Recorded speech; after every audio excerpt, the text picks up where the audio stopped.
Bismillahirrahmanirrahim. Assalamualaikum warahmatullahi wabarakatuh. Kali ini kita akan melanjutkan kembali pembahasan kita tentang konsep ICT dan implementasinya. Pertama kita akan bahas tentang implementasi ICT di dunia bisnis. Ini adalah penerapan ICT di dunia bisnis, yaitu mulai dari teleworking, kerja jarak jauh, video conference, paperless office, semua berupa file, email, kemudian industrial motor system, mesin-mesin yang terkoneksi komputer, kemudian automasi semua proses, mulai dari pengembangan produk, kemudian produk life cycle, manajemen siklus produk, kemudian supply chain manajemen, manajemen rantai pasok, kemudian dalam digital media produk itu ada e-book, musik, file film, kemudian di e-commerce ini beberapa aja ya, sangat luas sebenarnya e-commerce. Ini contohnya beberapa: internet retailer, e-tickets, e-banking. Nanti akan kita pertajam lagi. Nah, ini komponen-komponennya bisa kita lihat dalam sebenarnya penerapan di dunia bisnis itu, yaitu di e-bisnisnya ini. Nah, e-bisnis itu komponennya mulai dari online store, kemudian online marketing, dropshipping, online payment, shipping, invoicing dan packaging, pricing manipulations, order management, global trading, digitized product store, customer management.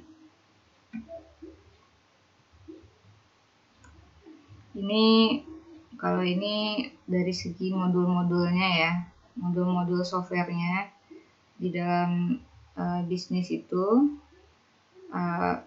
software aplikasi yang terkait e-bisnis ini, ada modul untuk aplikasi business intelligence, aplikasi CRM, customer relationship management. Ini untuk memelihara hubungan yang baik dengan customer, bisa berdialog, komunikasi, konsumen bisa berinteraksi dengan perusahaan kapanpun, dimanapun, kemudian dapat memberikan komplain dan sebagainya. Ini modul supply chain management ini, manajemen rantai pasok. Jadi setiap bahan baku itu selalu termanage dengan baik, stok, pemesanannya dan sebagainya, sehingga proses produksi bisa lancar. Kemudian enterprise resource management, ini modul besar untuk mengelola sebuah perusahaan besar yang biasa dikenal dengan ERP. Nanti kita bahas lagi detail ERP di bawah. Kemudian ada e-commerce, ini modul besar juga, perdagangan melalui elektronik, melalui internet. Kita jelaskan lagi nanti. Kemudian online activities, dan ini aktivitas lain-lainnya secara online ya di dalam bisnis. Kemudian collaboration, itu ada modulnya untuk rapat dan sebagainya. Kemudian electronic transfer antara perusahaan. Nah, ERP tadi ini semua perusahaan besar memilikinya, aplikasi ERP namanya, Enterprise Resource Planning, yang biasanya terdiri dari fungsi-fungsi untuk inventory management. Inventory management ini mengelola inventaris secara efektif.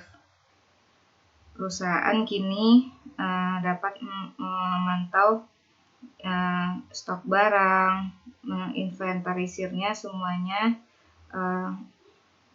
dalam memastikan ketersediaannya untuk konsumen. Kemudian dalam ERP itu juga ada untuk production management. Kemudian ini manajemen keuangannya juga ada, mulai dari keuangan perusahaan, keuntungannya, pembukuannya, dan sebagainya. Kemudian ini ada aplikasi untuk penjualannya. Kemudian ini ada aplikasi CRM-nya, Customer Relationship Management, untuk berinteraksi dengan customer. Kemudian ada untuk purchasing, belanja perusahaan. Kemudian ada MRP, ini untuk manufakturnya. Ini ada service, layanan untuk karyawan perusahaan. Kemudian ini tak kalah pentingnya juga Human Resource Management. Ini untuk memanage karyawan, mulai dari data karyawan, absensi karyawan, memantau kinerja harian karyawan, sampai kepada penggajian karyawan. Semua tersistematis dalam aplikasi ini. Nah, untuk e-commerce-nya ini beberapa komponennya.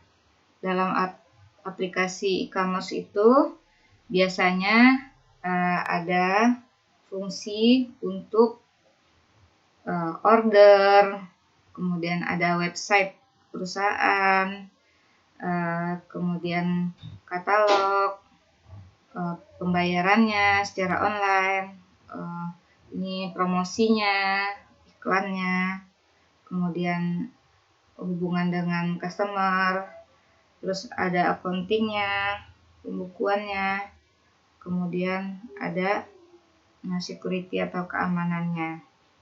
Ini penerapan ICT ya di aplikasi e-commerce.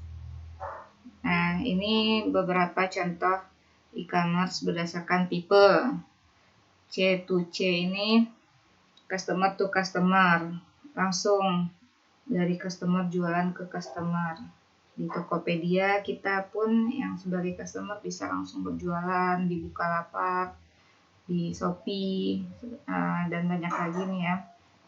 B2C itu business to customer. Ini dari satu perusahaan ke customer.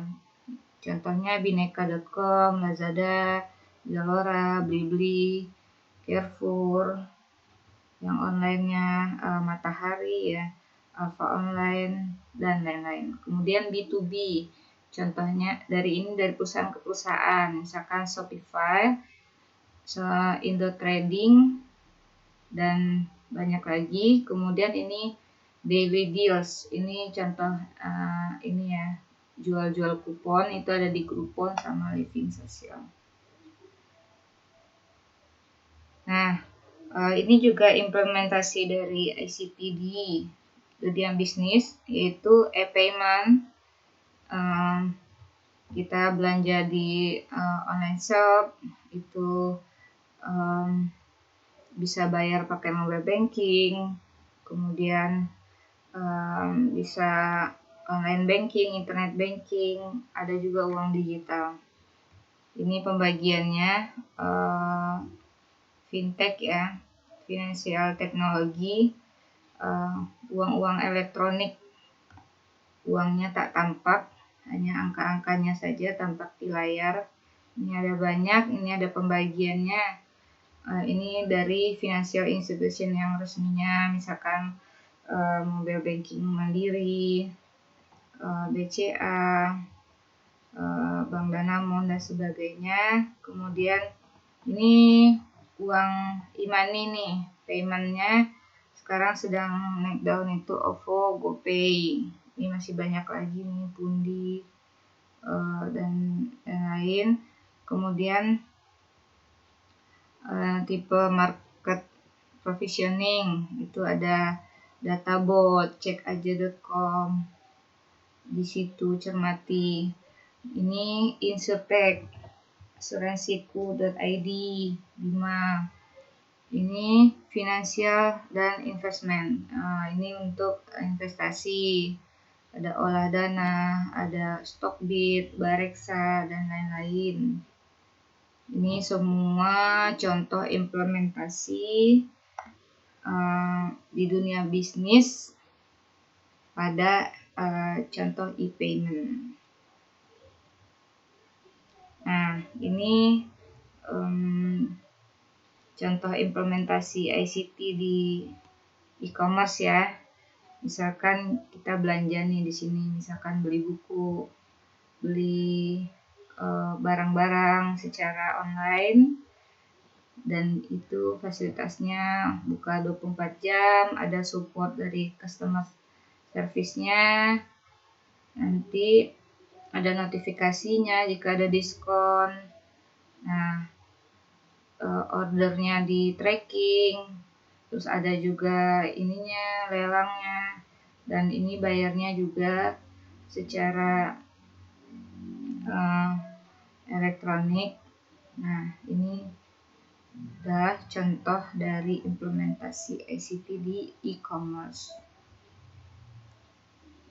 Ini contoh penerapan ICT di online marketing. Marketing sekarang luas sekali cara-caranya, mulai dari search engine optimization, kita pakai jasa SEO itu supaya ketika orang search di Google itu langsung ketemu dagangan kita, website perusahaan kita. Kemudian Google Map Marketing, kita di Google Map itu suka menawarkan restoran, kafe, tempat wisata dan sebagainya. Kemudian CD marketing, sama juga blog marketing, kemudian game marketing. Ini juga di game juga ada promosi-promosi. Kemudian di mobile application banyak sekali. Setiap kita download aplikasi gratis itu pasti ada iklan. Di Instagram ada iklan, di Facebook ada iklan. Yang belum ada iklan itu di WhatsApp, dari WhatsApp-nya ya. Tapi kalau iklan dari orang jualan pribadi itu banyak sekali. Kemudian di sosial media, ini sama aja ya, ini di website, ini di sosial media itu banyak sekali iklan. Kemudian augmented reality marketing itu kita bisa dengan scan barcode atau QR code itu akan menampilkan iklan dari produk tersebut. Ini contoh e-commerce internasional ya. Ada Amazon, eBay, Alibaba, Walmart. Ini yang terkenal saja, sebenarnya banyak sekali. Dan di Indonesia ini contoh-contohnya yang terkenalnya Tokopedia, Shopee, Bukalapak, Lazada, Blibli, Orani, Bineka, JDID, Belanja, Zalora, dan masih banyak lagi. Baik, subtopik berikutnya adalah dampak penerapan ICT. Kita mulai di bidang ekonomi. Terjadinya pengangguran bagi tenaga kerja yang tidak mempunyai kualifikasi yang sesuai dengan yang dibutuhkan. Karena teknologi sudah banyak menggantikan tenaga manusia, mulai dari manufaktur tadi digantikan oleh robot. Di pintu tol sekarang sudah tidak ada petugas tol karena sudah tapping kartu e-money. Kemudian banyak lagi ya contoh lainnya ya. Kita pun sekarang menabung tidak harus ke teller, tinggal langsung masukkan ke ATM, itu bisa setor tunai. Nanti lama-lama teller bank itu juga akan tergantikan oleh teknologi. Banyak lagi yang lain tenaga manusia yang digantikan oleh teknologi. Jadi banyak pengangguran. Tapi ini bisa diatasi dengan pendidikan dan penambahan skill masyarakat sehingga dia bisa mengikuti kebutuhan zaman. Manusia itu kan akan terseleksi alam yang terus menambah ilmu itu yang akan dapat mengikuti perkembangan zaman. Kemudian sifat konsumtif sebagai akibat kompetisi yang ketat pada era globalisasi akan juga melahirkan generasi yang secara moral mengalami kemerosotan, maksudnya konsumtif, boros, dan memiliki jalan pintas yang bermental instan. Karena dengan teknologi segalanya semua serba instan.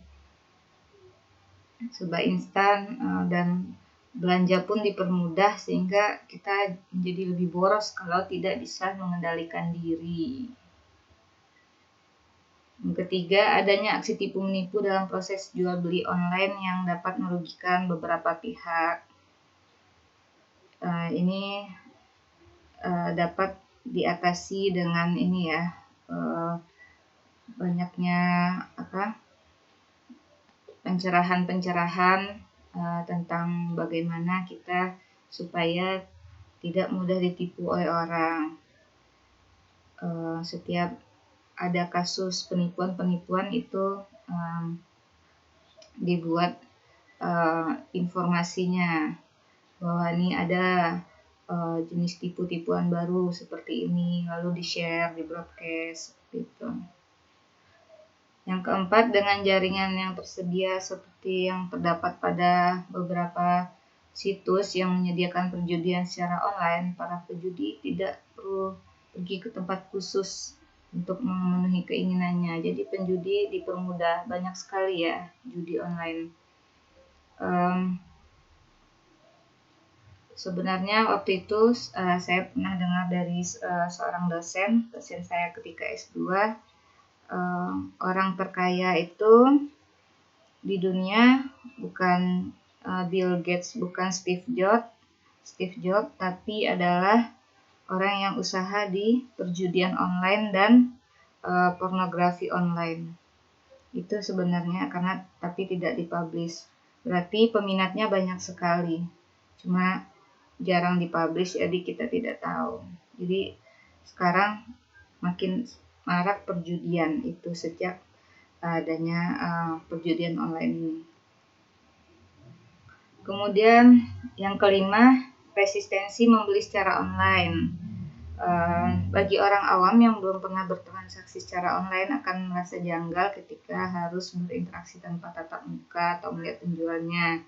Belum lagi ketakutan bila pembayaran tak terkirim atau tak diterima, atau barang tak dikirim atau bahkan dikirim tetapi tak diterima, atau barangnya cacat dan sebagainya. Ini resistensi membeli secara online ini untuk orang-orang pemula ya. Itu termasuk problem juga.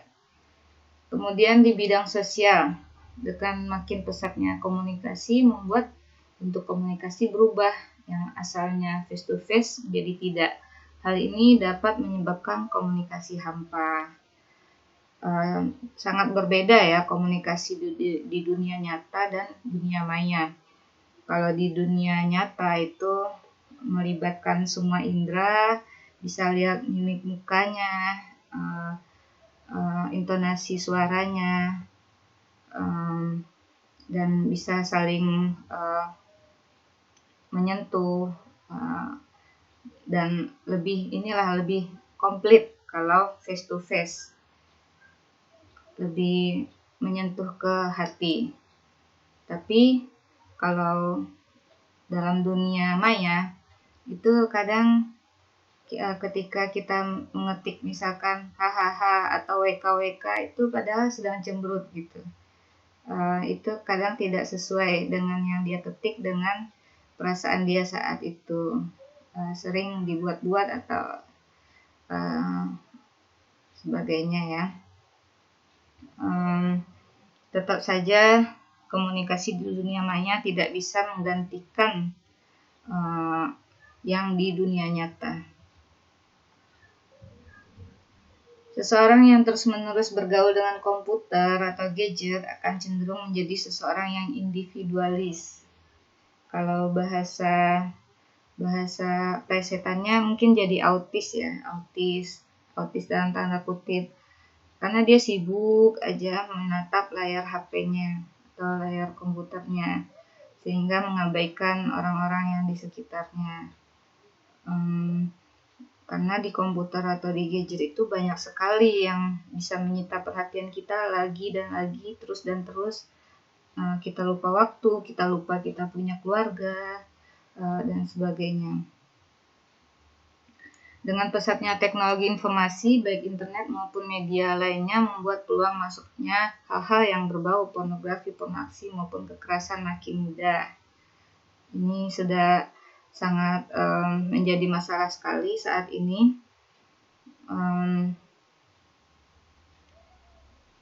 Nanti ya setelah ini untuk solusinya akan saya jelaskan. Kemudian interaksi anak dan komputer yang bersifat satu orang menghadap satu mesin mengakibatkan anak menjadi tidak cerdas secara sosial. Banyak sekali sekarang anak-anak milenial sekarang yang tidak cerdas secara sosial, kikuk ketika harus berinteraksi langsung dengan orang, tidak bisa menatap mata orang ketika berbicara, dan kurang peka dalam berucap. Apakah itu membuat orang tersinggung atau bagaimana, atau keterlaluan omongannya, bercandanya. Karena kita lebih sering berinteraksi dengan gadget, jarang dengan manusia, jadi kecerdasan sosial kita menurun. Kemudian kemerosotan moral di kalangan warga masyarakat, khususnya di kalangan remaja dan pelajar, kemajuan kehidupan ekonomi yang terlalu menekankan pada pemenuhan berbagai keinginan material telah menyebabkan sebagian warga masyarakat menjadi kaya dalam materi tetapi miskin dalam rohani. Nah, penjelasannya di bidang sosial tadi itu hari Senin kemarin ada beberapa yang bertanya ya, bagaimana sih cara mengatasinya, dampak negatifnya ini, misalkan yaitu untuk kemerosotan moral itu. Kalau dari saya solusinya adalah anak dari umur 0 sampai 18 tahun itu tidak boleh punya gadget.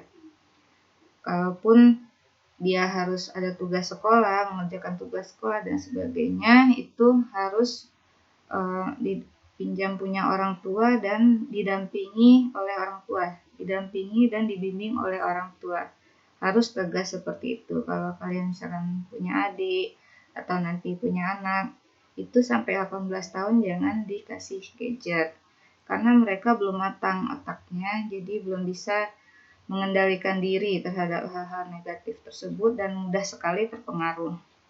Tapi yang di atas 18 tahun, jika dia sudah cukup ilmu, cukup iman, itu lebih bisa mengendalikan diri.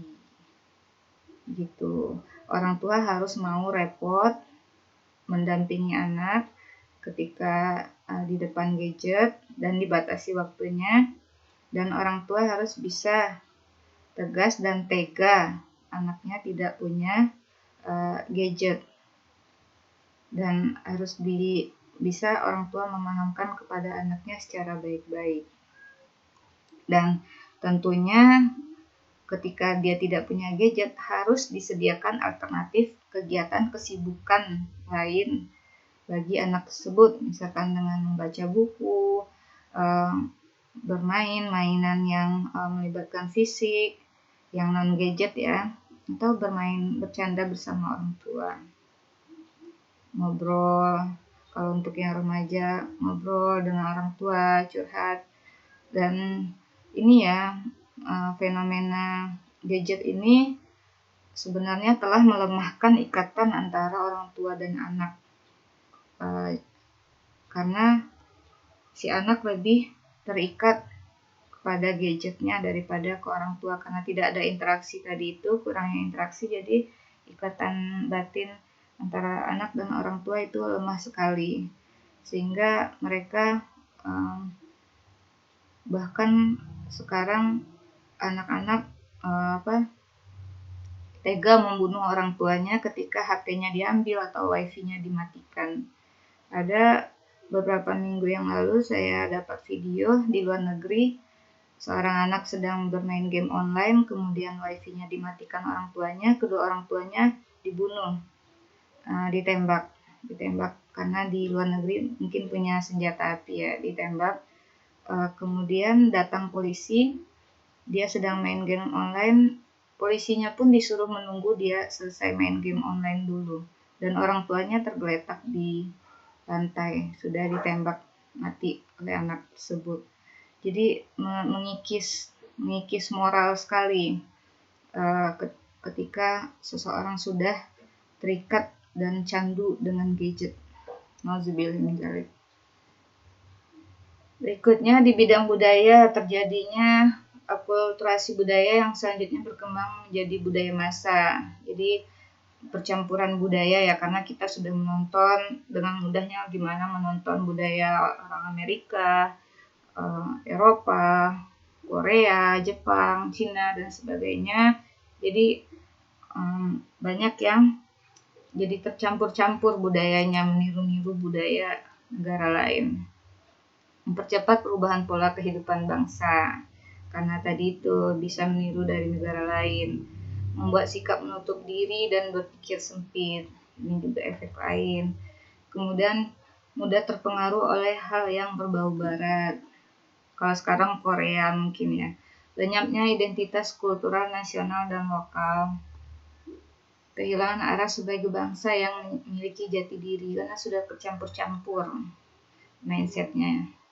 Hilangnya semangat nasionalisme dan patriotisme karena lebih merasa bangga meniru-niru bangsa lain. Cenderung pragmatisme dan maunya serba instan. Dan di bidang politik, negara tidak lagi dianggap sebagai pemegang kunci dalam proses pembangunan. Timbulnya gelombang demokratisasi, dambaan akan kebebasan, kadang sampai kebablasan. Adanya ancaman disintegrasi bangsa dan negara yang akan memgoyahkan NKRI. Contohnya seperti ISIS itu ya. Semakin meningkatnya nilai-nilai politik individu, kelompok oposisi, diktator mayoritas atau tirani minoritas. Ya, lebih membela-bela kelompok masing-masing. Timbulnya fanatisme rasial, etnis, dan agama dalam forum dan organisasi. Timbulnya unjuk rasa yang semakin berani, terkadang mengabaikan kepentingan umum. Adanya konspirasi internasional, yaitu pertentangan kekuasaan dan percaturan politik. Ini semua efek negatif di bidang politik ini bisa dicegah dengan membuat undang-undangnya ya, karena kalau urusan negara itu bisa dibuat undang-undangnya sehingga bisa membuat sanksi-sanksi bagi pelanggaran-pelanggaran yang dikhawatirkan tadi ini. Baik, subtopik terakhir yaitu yang berikutnya, ICT pada bisnis jasa. Sebenarnya jasa-jasa yang ada di dunia nyata itu sekarang semua sudah difasilitasi dengan promosi secara melalui internet dan pemesanan secara internet juga ya. Misalkan seperti menjahit, cukur rambut, biasa konstruksi rumah dan sebagainya. Ini beberapa contoh yang terkenal di internet ya. Jasa pendidikan, ada e-learning, online course, aplikasi belajar online, webinar, seminar di web ya, penerjemah online dan lain-lain. Jasa kesehatan, sekarang ada telemedika, konsultasi kesehatan online, apotek online, dan lain-lain. Kemudian jasa advertising, periklanan, content provider untuk membuat konten-konten iklan itu sudah ada sekarang perusahaannya. Endorsement, graphic designer untuk membuat grafik-grafik, poster-poster, itu sudah ada jasanya. Kemudian internet service provider yang menyediakan layanan internet seperti IndiHome, First Media, dan lain-lain. Jasa pengiriman barang seperti JNE, Tiki, JNT, terus Si Cepat, Ninja, dan lain-lain. Travel agent online, ini untuk pariwisata ya. Sudah banyak sekarang travel agent yang online. Kemudian jasa titip barang, ada sekarang secara online, dropship, reseller, ini jasa semua. Kemudian IT service, jasa pembuatan, ini layanan-layanan di dunia IT ya, jasa pembuatan website, jasa SEO, search engine optimization tadi supaya perusahaannya, dagangannya mudah dicari di Google. Kemudian IT solution, solusi-solusi pembuatan aplikasi untuk perusahaan ya.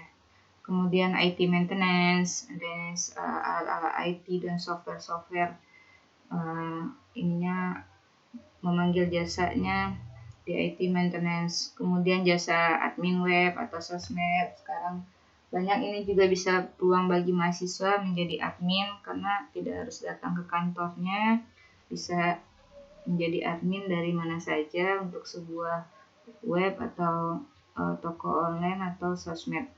Kemudian data entry, input data, itu bisa jadi profesi juga.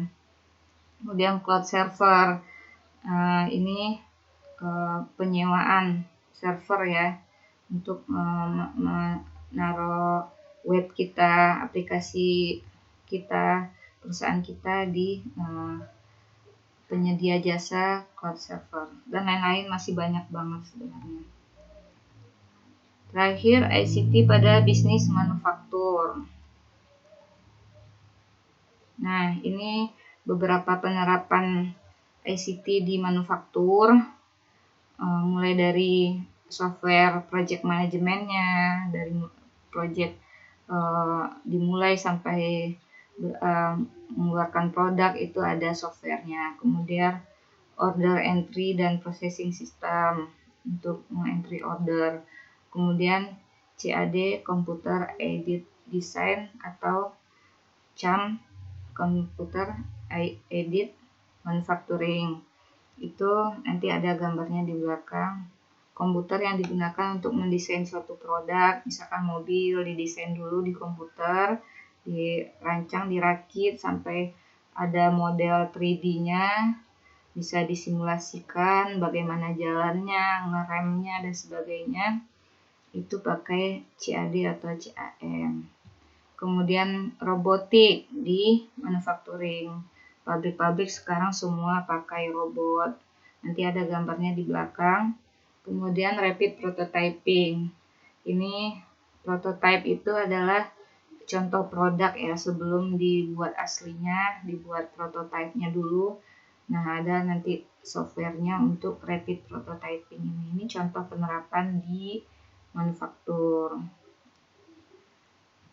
Nah, ini gambar-gambarnya, contohnya robotiknya untuk di pabrik-pabrik itu ya, robot-robot pembuatnya. Kemudian untuk packaging produk itu pembungkusannya menggunakan robot semua. Ini packagingnya. Kemudian ini di produksi mobil semua nih robot semua, dan ini dikontrol oleh software di komputer.